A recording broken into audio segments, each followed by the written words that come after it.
चलिए अब देखते हैं हम नया टॉपिक डिफरेंशिएशन, जिसको हमने 11th क्लास में पढ़ा था। तो इसका थोड़ा सा रिवीजन अपन कर लेते हैं। तो इसकी डेफिनेशन क्या है? सबसे पहले डिफरेंशिएशन की डेफिनेशन क्या है? Let f x be any real function define on open interval a b. F x को एक रियल फंक्शन है जो कि ए बी में डिफाइन है मतलब जिसकी वैल्यू ए बी में एग्जिस्ट करती है, और उसमें कोई पॉइंट है सी। इस ए बी इंटरवल के अंदर कोई पॉइंट सी है, तो हम कहेंगे then f x is set to be differentiable और derivative at x is equals to c. ये जो एफ एक्स होगा इस सी पॉइंट पर डिफरेंशिएबल होगा। ध्यान रखना, डिफरेंशिएशन हमेशा एक पॉइंट पर देखते हैं अपन, तो वो पॉइंट अपन ने क्या लिया? सी, जो इस इंटरवल ए बी में है। इफ़ एंड ओनली इफ, मतलब यदि ऐसा ही होगा कब?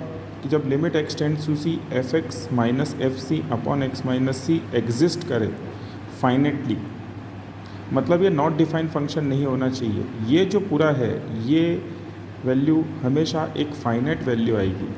तो हम क्या कहेंगे? This limit is called derivative और डिफरेंशिएशन। ये जो लिमिट है एक्स टेंड्स टू सी, मतलब ये जो फंक्शन एफ एक्स है इस ओपन इंटरवल ए बी के अंदर किसी पॉइंट सी पर कब डिफरेंशिएबल होगा? जब लिमिट एक्स टेंड्स टू सी पर ये जो पूरी वैल्यू है ये एग्जिस्ट करे, फाइनेटली एग्जिस्ट करे। फाइनेटली मतलब नॉट डिफाइन नहीं होना चाहिए फंक्शन, ठीक है। This limit is called the derivative और differentiation of f x at x is equals to c. तो ये जो होगा ये किसको बताएगा? ये बताएगा कि ये जो फंक्शन है एफ एक्स, ये वाला फंक्शन है एफ एक्स, ये किसी सी पॉइंट पर डिफरेंशिएबल है, ठीक है। इसको हम लिखेंगे कैसे? And it is denoted by f dash c d f c और d by d x of f x at x is equals to c. हमने जो डिफरेंशिएशन अभी देखा है हम जो डिफरेंशिएशन देख रहे हैं वो एक किसी पॉइंट पर नहीं देख रहे हैं, हम सिर्फ कह रहे हैं डिफरेंशिएट। लेकिन जब हम इसके एप्लीकेशंस देखेंगे डिफरेंशिएशन के, तब हमें समझेंगे कि इसको कैसे यूज़ करते हैं। तो पहले एक तो क्वेश्चन देखते हैं हम। देखिए ये बिल्कुल सिंपल सा question, differentiate y is equals to x to the power 4 minus 3x 3 sin x plus 3 cos x plus 7। आप इसके फार्मूले भूल गए होंगे, पहले मैं आपको फार्मूले बता दूँ। ये देखिए, ये सारे डिफरेंशिएशन के फार्मूले जो आपकी बुक में इंडेफिनेट इंटीग्रल चैप्टर के जस्ट बाद में है। जिस किसी बच्चे के पास बुक नहीं हो तो वो फार्मूले यहाँ से देख सकते हैं, और बचे हुए फार्मूले आप यहाँ पे देख सकते हैं। बचे हुए फार्मूले ये देखिए, ये सारे फार्मूले हैं डिफरेंशिएशन के। इंडेफिनेट इंटीग्रल चैप्टर के अंदर ये डिफरेंशिएशन के सारे फार्मूले जो हैं वो आपको मिल जाएंगे, करेक्ट। जैसा कि अभी आपने देखा, हम इसको ये लाइन लिखना बहुत ज़रूरी है। Differentiating with respect to x, हम किसके विथ रिस्पेक्ट में डिफरेंशिएट कर रहे हैं? तो हम इस y फंक्शन को x के विथ रिस्पेक्ट में डिफरेंशिएट कर रहे हैं। तो differentiating with respect to x, y ये dy बाई डी एक्स बना, x to the power 4 d by d x of x to the power 4 minus 3 d by d x of sine x, ये sine x plus 3 constant है बाहर आ गया, d by d x of cos x plus d by d x of 7 ये constant है with respect to x, इसलिए इसका differentiation क्या होगा? 0। यहाँ देखते हैं, यहाँ हमारा फार्मूला लगेगा x to the power n x to the power n minus 1, मतलब n मतलब 4, x to the power n minus 1 मतलब 4 माइनस 1 कितना होगा? 3।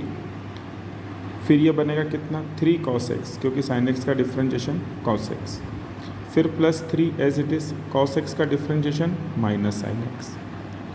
देखिए, और ये कांस्टेंट का डिफरेंशिएशन क्या हो गया? 0।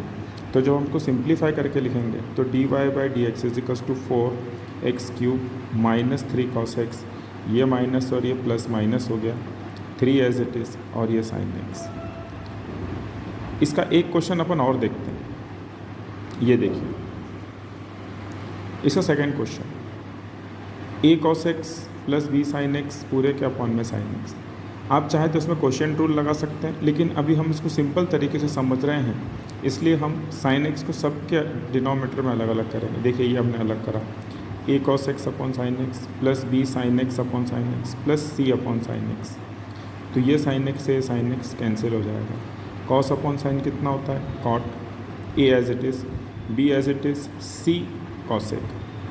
फिर वही differentiating with respect to x, जब हम डिफ्रेंशिएट करेंगे तो ए कांस्टेंट है, ये बाहर रह गया, d by d x of cot x plus d by d x of b plus c d by d x of cosec x. देखिए आप ध्यान से, फिर देखिए ये क्या है, कांस्टेंट है, इसका डिफ्रेंशिएशन कितना होगा, 0।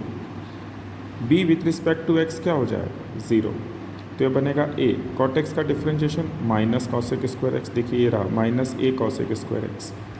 सी as it is, cosec x का डिफ्रेंशिएशन कितना होता है, minus cosec x cot x, तो देखिए ये रहा माइनस, सी से मल्टीप्लाई कर दिया तो माइनस सी कॉसेक एक्स कॉट एक्स।